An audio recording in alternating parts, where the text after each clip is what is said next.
Vamos nos colocar em pés, irmãos.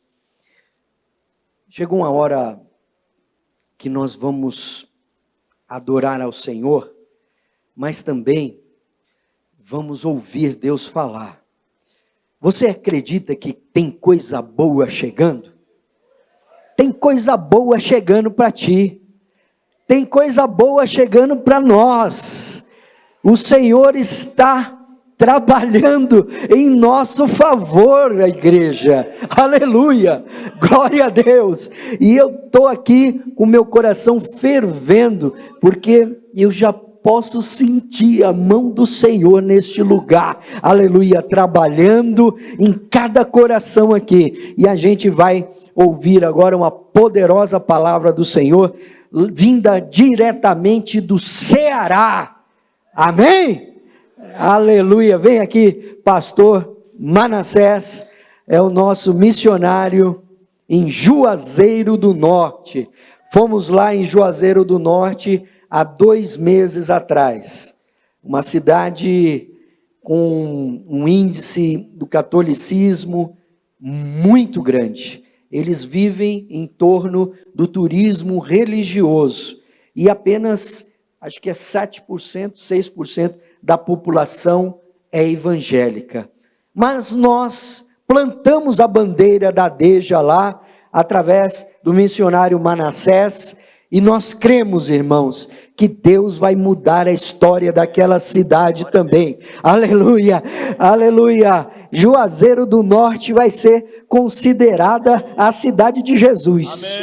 Amém? Amém? Pastor Manassés está com oportunidade e nós vamos ouvir a palavra do Senhor.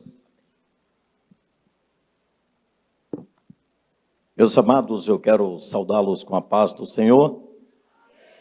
Sou grato a Deus pelo ímpar e singular privilégio de estar aqui nesta tarde, diante deste auditório seleto. Homens e mulheres compromissados com o reino, e o tributo a Deus, todo louvor, toda honra, toda glória que lhes são devidas. E agradeço ao meu pastor presidente pela confiabilidade de nos conceder a oportunidade de estar ministrando aqui para vocês. Sou grato a Deus, pastor. Muito obrigado. Deus abençoe a sua vida, continue abençoando a nossa ADEJA em todos os territórios deste planeta. Trago saudação da minha esposa, dos meus filhos e da igreja que está lá em Juazeiro, e uma filha que já foi gerada na cidade de Altaneira, aproximadamente 62 quilômetros de Juazeiro. Nós já temos outra congregação, ou melhor, temos a nossa primeira congregação, e estaremos já caminhando para a abertura de mais uma na cidade de Nova Olinda, e posteriormente Crato, a cidade vizinha de Juazeiro. Queridos, eu quero fazer algumas considerações, porque eu acredito que a gratidão é a mãe de todas as virtudes. Ninguém chega a lugar nenhum, a lugar algum, sem ter que tenha alguém que lhe aponte o caminho, que lhe estenda a mão, que lhe direcione. Eu quero agradecer a Deus e ao meu amigo Paulo Carvalho. Ele já chegou aqui ou não? Está por aqui? Não estou vendo ele, não. E ao meu querido pastor Cláudio, que nos franqueou a oportunidade de estar aqui. Pastor, o senhor foi uma porta, um canal de bênção na minha vida. Eu quero glorificar a Deus pela sua existência. Deus abençoe. Já que você está de pé, abra a sua Bíblia na primeira epístola de Paulo aos Coríntios, capítulo de número 4, para nossa reflexão nesta tarde. Primeira carta aos Coríntios, capítulo 4, apenas um versículo. Assim, pois, importa que os homens nos considerem como ministros de Cristo e despenseiros dos mistérios de Deus. Podeis sentar? Deus abençoe. Glória a Deus. Meus queridos irmãos, a cidade de Juazeiro do Norte, conforme o pastor Aderaldo já adiantou, É uma cidade de aproximadamente 280 mil habitantes, a maior cidade depois de Fortaleza. Ela é o centro da região metropolitana do Cariri, onde existem cidades importantes que estão ali naquele complexo metropolitano. No caso, Crato, Barbalha, Missão Velha e outras que estão naquela extremidade. E conforme já foi dito, ali é o centro do turismo religioso. Se existir 10 mil crentes em Juazeiro é muito. A predominância católica é muito grande, de maneira que eu confesso aos irmãos que para mim é um outro Brasil, uma outra realidade, distante de tudo aquilo que eu já vi, em todos os sentidos. Mas Deus nos levou para aquele lugar, e ali nós estamos trabalhando para o reino de Deus. Alugamos um espaço pequeno, de 3,5 por 12, e eu estava inquieto naquele salão, viu, pastor Toninho? Estava inquieto, estava agoniado. Aí quando foi um determinado dia, tem um salão ao lado, e veio ao meu coração a ideia de alugar aquele salão. E o dono estava fazendo uma reforma, eu falei com ele, o salão tem 12 de frente por 9 de profundidade. Um excelente salão, e o salão estava bastante deteriorado, e nós alugamos o salão, fizemos a reforma, toda a parte elétrica, pintura, e já estamos num grande espaço para a glória, para a honra do nosso Senhor e Salvador Jesus Cristo. Glória a Deus. Temos tido espaço na TV Verde Vale, na cidade de Juazeiro, e também na rádio FM Gospel. Estamos ali divulgando o Evangelho e divulgando também a nossa igreja ADEJA. Deus em Cristo nos abençoe. Queridos irmãos, se eu fosse dar um tema a esta mensagem hoje, eu daria um tema que eu li uma vez num corpo de bombeiro em Guarulhos, e estava escrito assim, logo na entrada: quem não vive para servir, não serve para viver. Eu quero me apropriar desse tema e falar a respeito da importância de servir.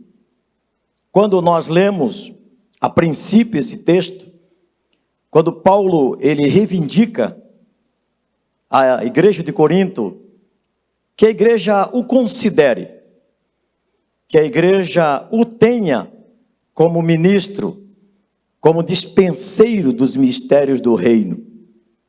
Ele estava reivindicando, porque a igreja de Corinto, ela não acreditava no ministério de Paulo. A igreja de Corinto era uma igreja que, embora tivesse todos os dons espirituais, mas era uma igreja que tinha declínio moral, que tinha litígio, que tinha conflitos, e ela não tinha o mais excelente, que era o fruto do Espírito. Tanto é que Paulo, na sua carta, naquela máxima dele, ele diz: ainda que eu falasse a língua dos homens e dos anjos, se não tivesse caridade, nada disso me aproveitaria. E ele ali discorre aquela máxima a respeito do amor, a importância do amor para o exercício cristão. Sem amor, não tem como fazermos um trabalho de excelência. E Paulo, ele traz aqui uma palavra bastante interessante, que os homens nos vejam como ministros de Cristo. Quando nós olhamos dentro de uma perspectiva secular, ministro de Cristo, nós nos arremetemos ao palácio do Planalto, o gabinete do presidente, o gabinete do executivo, juntamente com seus ministros, cada um com as suas pastas específicas, desenvolvendo as suas funções em nossa nação. A ideia de ministro, dentro dessa perspectiva, é de poder, é de domínio, é de direcionamento. Mas Paulo, como convivia com os crentes de Corinto, uma região portuária, ele sabia o que estava dizendo.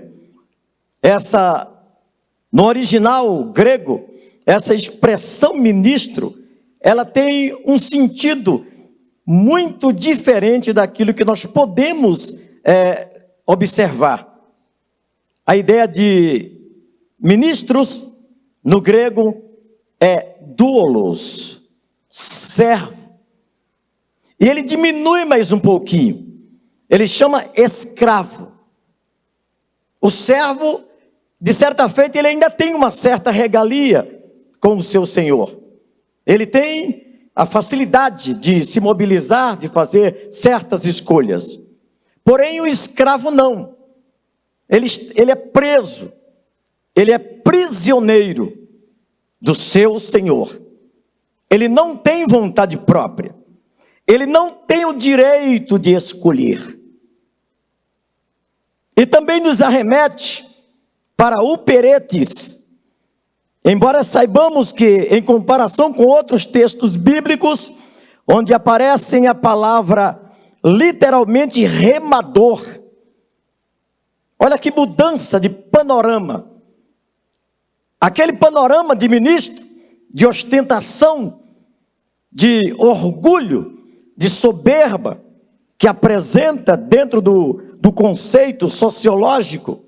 Quando nós olhamos para a literalidade do texto, para a exegese do texto, nós iremos encontrar uma palavra que nos espanta, uma palavra que choca com a nossa realidade ocidental.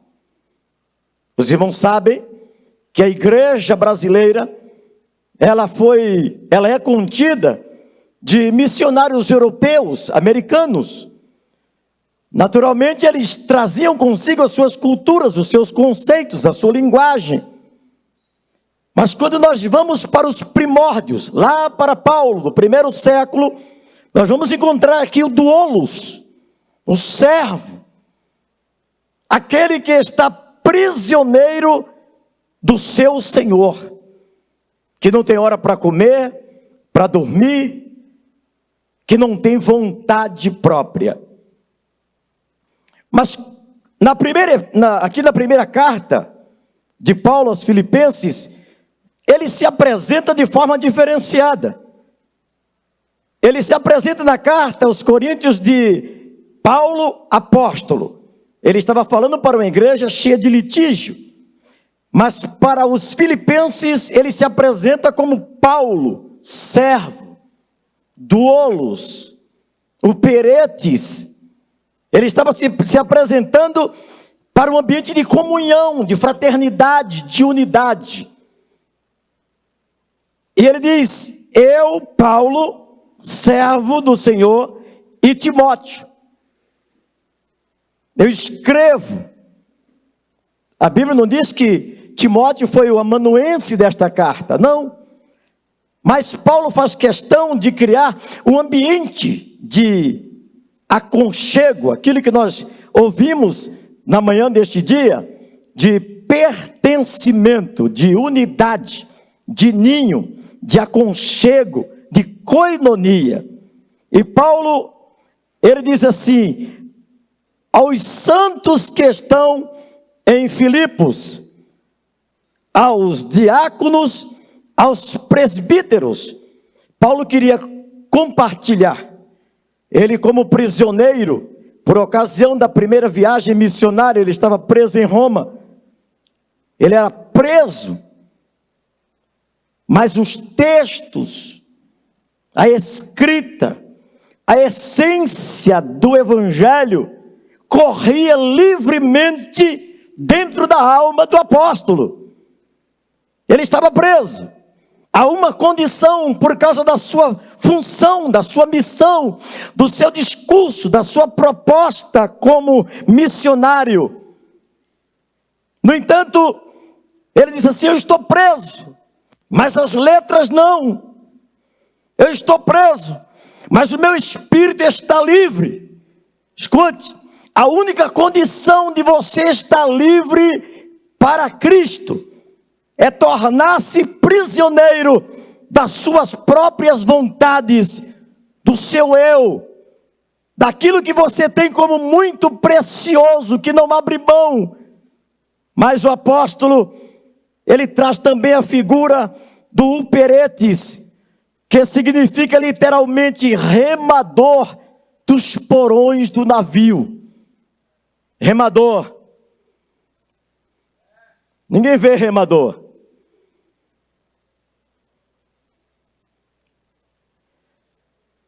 Ele diz assim: o remador era uma função de baixa categoria.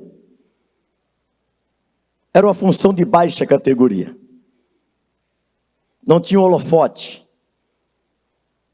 Não tinha mídia. Não tinha o estrelismo. Não tinha o brilhantismo. A honra. Às vezes eu ouço irmãos dizerem assim: eu fui naquela igreja, mas ninguém me honrou. Eu digo: meu Deus, o que esse camarada quer? Ele quer sentar no lugar de Jesus para ser honrado? Uma vez eu recebi um obreiro numa congregação que eu pastoreava. Ele chegou todo orgulhoso, disse: pastor, eu quero ficar aqui no meu cantinho. Eu só quero uma coisa, que o senhor me honre. Eu demorei para processar aquela ideia de honra dele. Eu digo: o que esse camarada quer? Que honra que ele quer? Eu dava oportunidade para pregar, para fazer oração, deixava ele à vontade. E ele sempre dizendo esse negócio de honra. Aí teve um dia que eu disse: irmão, vem cá. Que honra que o irmão quer? Você quer que eu tribute a você toda a honra, toda a glória, que não lhes são devidas? Não, pastor, não é isso, é porque o senhor não entendeu. Eu disse: realmente está difícil de entender o que você quer.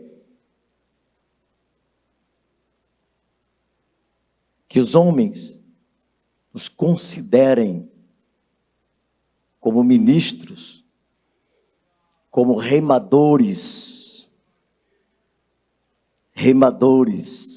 dos porões do anonimato. Dos porões do anonimato. O capitão do navio está lá. Mas ele sabe que lá embaixo, no lastro do navio, estão homens amarrados às vezes, algemados por circunstâncias diversas. Não tinha uma hora para dormir, não tinha uma hora para comer, não tinham poder de escolha. Observe bem, queridos, Paulo viajava frequentemente de navio. Uma análise histórica, notamos que uma engenharia naval, bem rudimentar. Os navios no período do Império Romano eram típicos dos barcos fenícios. Estruturas de madeira, velas pouco utilizadas. Somente mais tarde que vieram as caravelas. Além disso, a força motriz das embarcações antigas adivinham da energia física. Força motriz. A força dos braços daqueles escravos que não tinham vontade própria. Nós, do século 21, nós, igreja contemporânea, temos dificuldade de absorver estes elementos da vida cristã. Além disso, a força motriz das embarcações antigas adivinham da energia humana. Nas laterais das naus existiam pequenas janelas, por onde mal eles podiam respirar e ver a luz do sol. Aquele ambiente insalubre, fétido, aquele ambiente extremamente humano. Os excrementos humanos estavam ali. A insignificância humana estava ali. Porém, a força que movia aquela embarcação vinha da insignificância humana.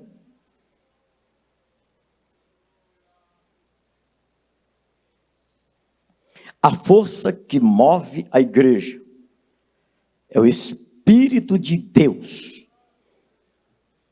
na vida dos homens, que assim como João Batista, cheio do Espírito Santo,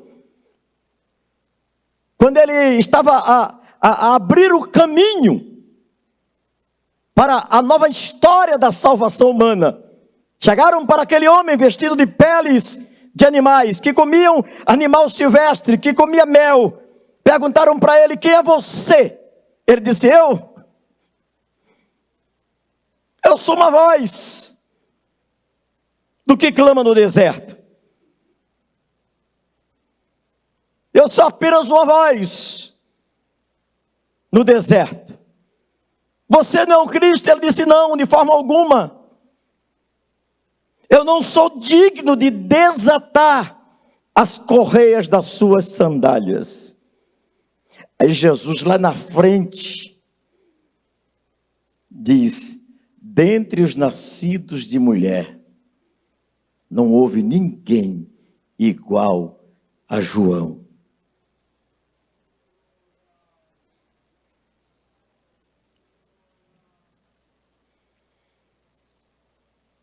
Não obstante, os remadores não eram contratados para o trabalho, eles eram forçados. Eles não tinham direito de escolha. Hoje nós temos escolha. Hoje está frio, não vou para o culto. Estou cansado, não vou para o culto. O pastor falou algo que me feriu, não vou para o culto. É porque você ainda não entendeu a ideia de doulos, de servo, de escravo, que não tem vontade própria. Paulo, escrevendo aos crentes da Galácia, ele disse: para mim o viver é Cristo. O único significado da minha vida, disse Paulo, é Cristo. Para mim é Cristo. Eu já estou crucificado com Ele. Não vivo mais eu. Estou preso, sou prisioneiro. Não tenho vontade própria. Para mim encerrou. A minha intelectualidade já foi, serve de esterco. A minha transição no mundo romano não serve. O meu discurso com os filósofos do Areópago não servem, porque eu me esvaziei de mim mesmo para que eu pudesse estar cheio de Cristo, para que Ele pudesse estar em mim. Bendito seja o nome daquele que vive e que reina para todo sempre. Aleluia. Coisa interessante. Eles trabalhavam à base de chibatadas, chicote. Sujeitos a torturas, suor, fome, sede. E todos respiravam o mesmo ar. Guarda essa palavra. Respiravam o mesmo ar. Ali não tinha elite de remadores. Todos eram iguais.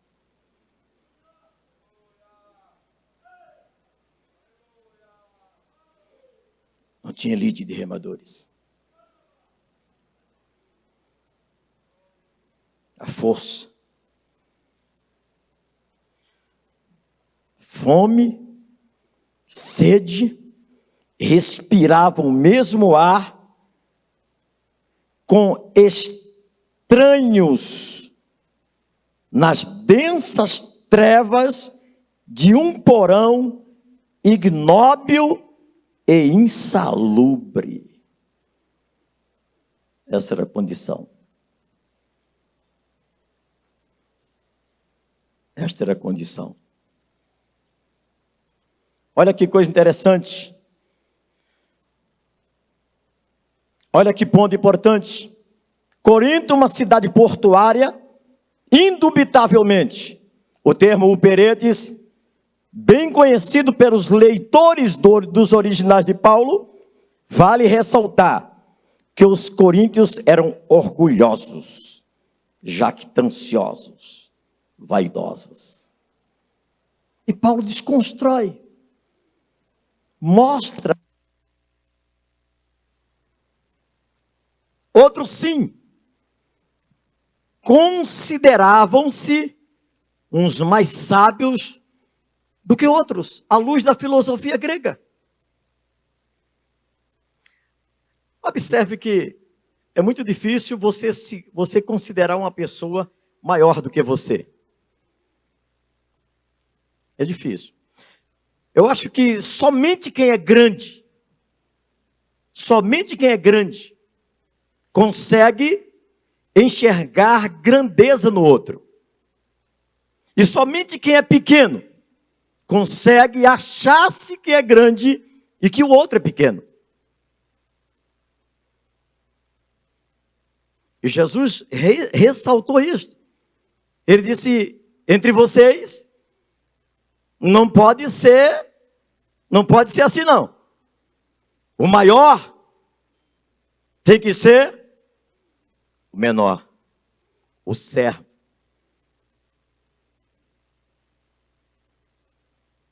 E os crentes de Coríntios eram crentes difíceis. Quando eu ouço irmãos dizerem assim: meu Deus, a igreja do meu tempo era tão bom, hoje a igreja não presta. Isso é um pensamento do seu irmão. A igreja sempre será a igreja de Cristo e ponto final. Você entendeu? A igreja sempre será a noiva do Cordeiro. A noiva do Cordeiro, ela não muda de comportamento.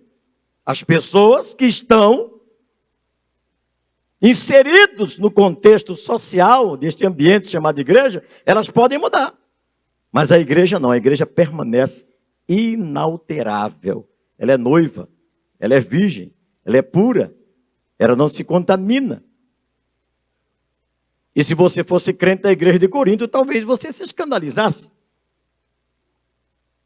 Era uma igreja complicada de se pastorear.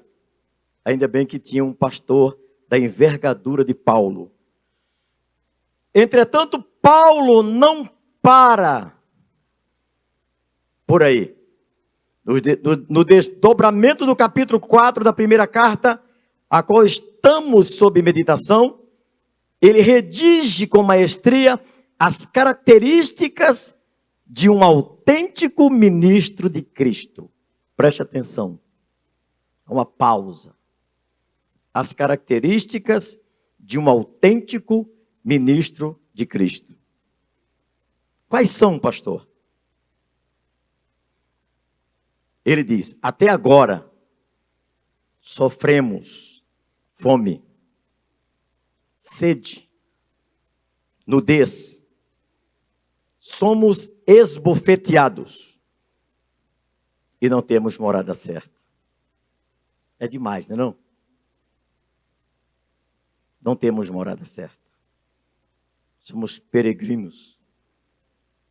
Somos forasteiros. Nós não temos o direito de nos apegar às coisas deste mundo. Paulo escrevendo aos Coríntios, ele disse: se esperarmos em Cristo somente nesta vida, nós somos os mais miseráveis dos homens. Sede, não temos morada certa, e nos afadigamos, trabalhando com as nossas próprias mãos. Aqui está a grandeza do Evangelho. Olha o que é que Paulo diz. Quando somos injuriados, bendizemos. Interessante isso, né, irmão? Você entendeu? Quando somos injuriados, bendizemos. Parece conosco, no dia a dia da congregação, esse texto, né, irmãos? nossa cara. Nós nos identificamos com esse texto. Até, nós bem dizemos, quando somos perseguidos, suportamos. Você percebeu que nunca se ouve tanta gente ofendida dentro da igreja? As pessoas se ofendem por qualquer coisa. Pessoas melindrosas. Pessoas frágeis que não compreenderam a essência do Evangelho. Pessoas que entraram no Evangelho, mas o Evangelho não entrou ainda.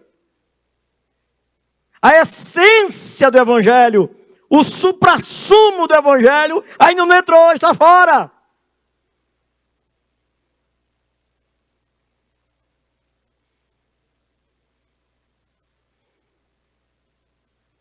Somos caluniados.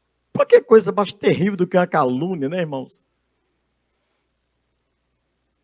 Procuramos reconciliação. Olha o caráter de um cristão. Você ser caluniado. Hoje tem tantos advogados na igreja, pessoa da área da jurídica. É simples, calúnia e difamação, processo. Dá até detenção de 6 meses a 2 anos, 1 ano, não sei. Não sou advogado, mas parece que é por aí. Calúnia e difamação. Mas dentro da perspectiva do servo, do escravo, o discurso não é esse. O discurso é outro. E qual é o discurso, pastor? Bendiga. Jesus nos disse isto. Escuta, orai pelos que vos maltratam, orai pelos que vos perseguem, orai por aqueles que querem ver o vosso mal. Isto é a essência do cristianismo. Você pode glorificar nesta tarde, adore o nome daquele que vive e que reina pelos séculos dos séculos. Oh, aleluia!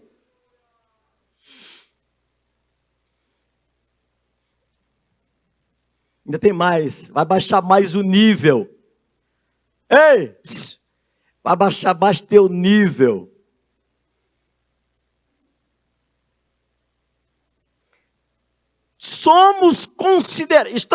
Temos sido até considerados como lixo. Olha só. Como lixo. Como escórias deste mundo.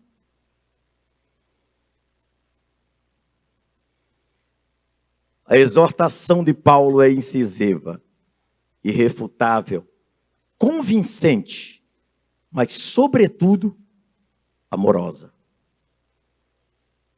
Esta é a pedagogia do amor. Uma vez eu disse para minha esposa, filha, eu não tenho dó de ninguém. Ela parou e disse, meu Deus,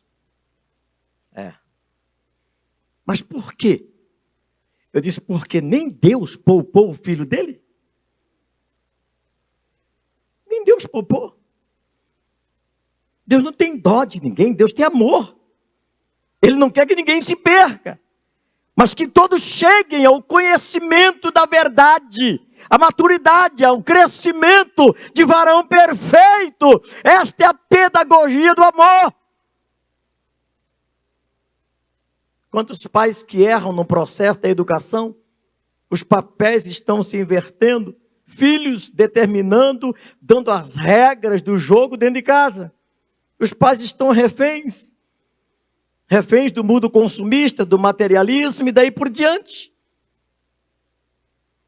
Refém de uma nova modalidade de educação. Ei, quem educa é pai e mãe, não é professor. Quem educa é a vara de marmelo. Quem educa é a disciplina. Ninguém forma, ninguém forja o caráter de uma pessoa sendo complacente, conivente com ela. Não. Trate a pessoa por dentro, porque por fora tenho certeza que ela será uma pessoa socialmente e espiritualmente melhor.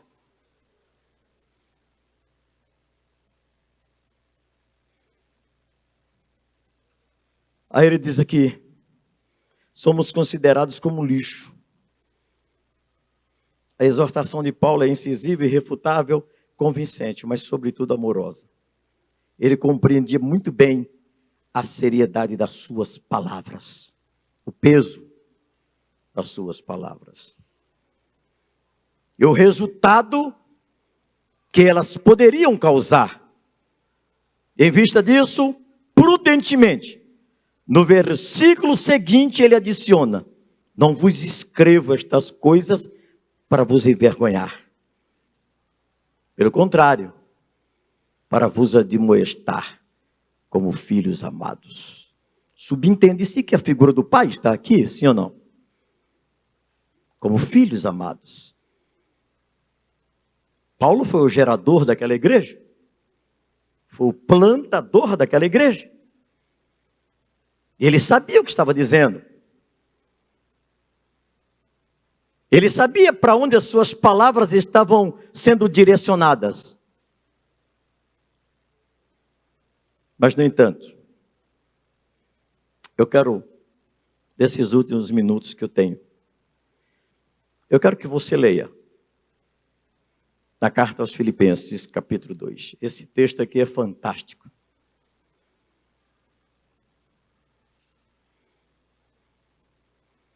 Esse texto é fantástico. Eu vou ler para a gente ganhar tempo. Olha o que é que ele diz.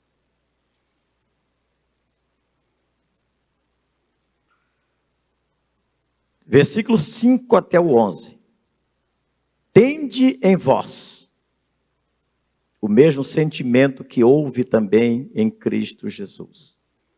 Pois ele, subsistindo em forma de Deus, não julgou como usurpação o ser igual a Deus.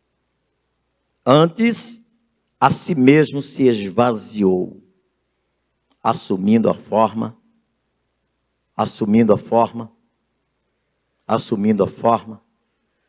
doulos, escravo.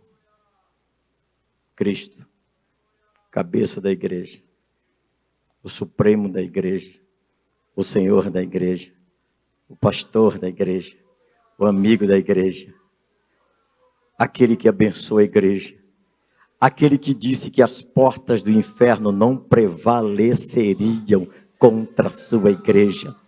Aquele que disse: eis que estou convosco todos os dias, até a consumação dos séculos. Ele está conosco. Ele esvaziou-se de todas as suas prerrogativas divinas, assumiu forma humana, tornou-se maldito, foi para o patíbulo da cruz, tornando-se a vergonha da cruz.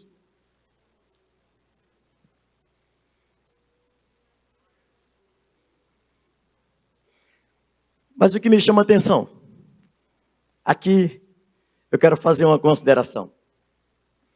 O que me chama a atenção é que ele sendo, não quis ser. Isso é fantástico. Quem é, nunca diz que é. Quem é, não ande dizendo quem você é. Diga quem você não é.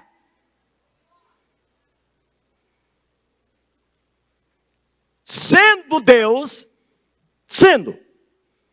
o verbo ser, não quis usar.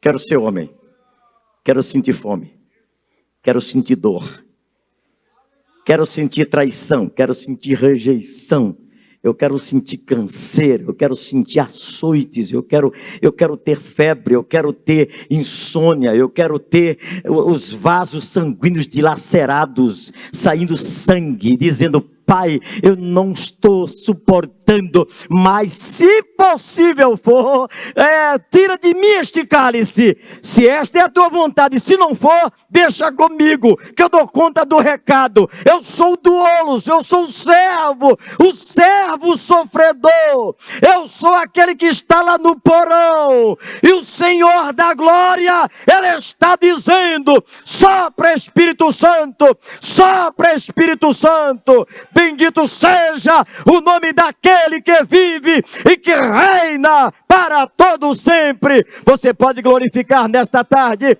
você pode adorar o nome daquele que vive e que reina pelos séculos dos séculos.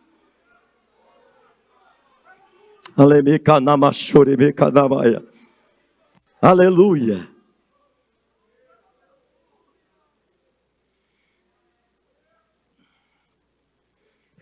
Ele era e não queria ser. E a tragédia é que quem não é e quer ser.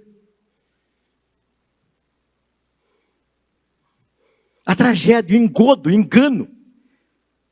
Satanás engana muita gente.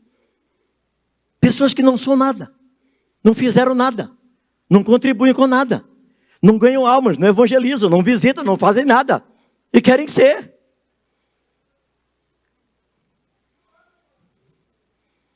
Não. Esvazie-se. Esvazie-se. Esvazie-se.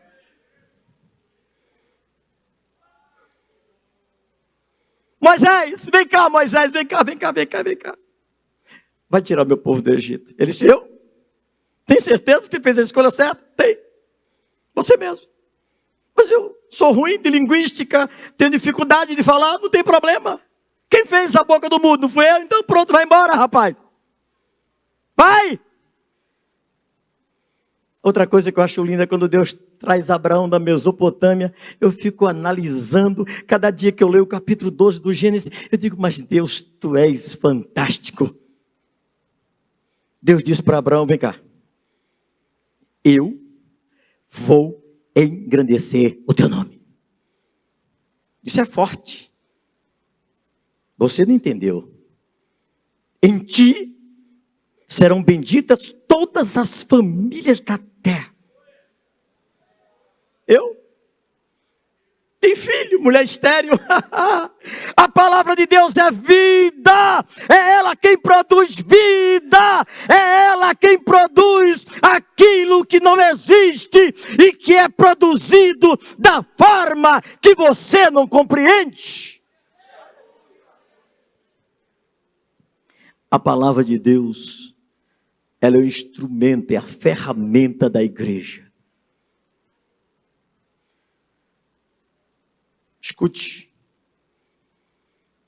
sendo Deus, não quis ser Deus.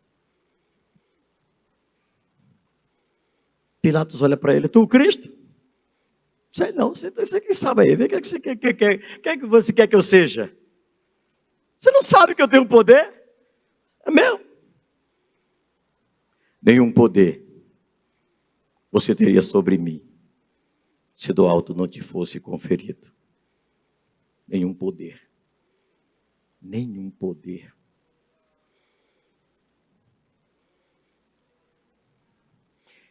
E para nós humanos, não existe poder mais nefasto, mais estarrecedor, mais dramático do que a morte. Aí Jesus chega, diz assim, a minha vida eu dou. E pega a hora de volta. Tem um poder sobre a morte. Tem um poder sobre o pecado. Ele diz, quem me convence do pecado? Tem alguém para me convencer do pecado? Quem me convence? E Paulo disse que ele sofreu a morte. E morte de cruz. A mais cruel de todas as mortes. Flávio Joséfo disse que quando Cristo estava na cruz, ele sofreu calafrio, cãibra, febre, hipotermia. Todas as manifestações física e psíquica que qualquer ser humano sofreria. A alma dele estava agonizando. Ele dizia, Pai, por que me desamparaste? Dependência total. Dependência total. Obediência total. Aqui tem um grupo de pessoas não apenas para exercitar cargo dentro da igreja. Funcionalidade. O cargo é meu, a função é minha. Muda. Aprenda a dizer que não és nada. Paulo disse que os homens nos considerem. Deixa que os outros vejam em você aquilo que você não vê. É melhor do que você querer que você veja aquilo que só você vê e ninguém vê.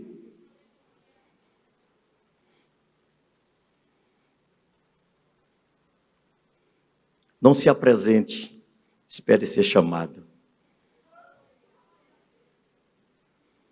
Espere ser chamado. Meu tempo acabou. Deus em Cristo continue nos abençoando. Pastor, meu muito obrigado. Deus abençoe a sua vida. Deus abençoe o nosso ministério ADEJA. Deus abençoe esta plateia linda e maravilhosa. Estou aguardando todos vocês de uma vez só em Juazeiro. Vai colocar onde? Coloca na rua. A gente fecha uma rua, arruma uma tenda e vai cantar aquele hino. Tem coisa boa chegando. Que Deus abençoe a todos, em nome de Jesus. Muito obrigado, pastor Deraldo. Muito obrigado, meu amigo.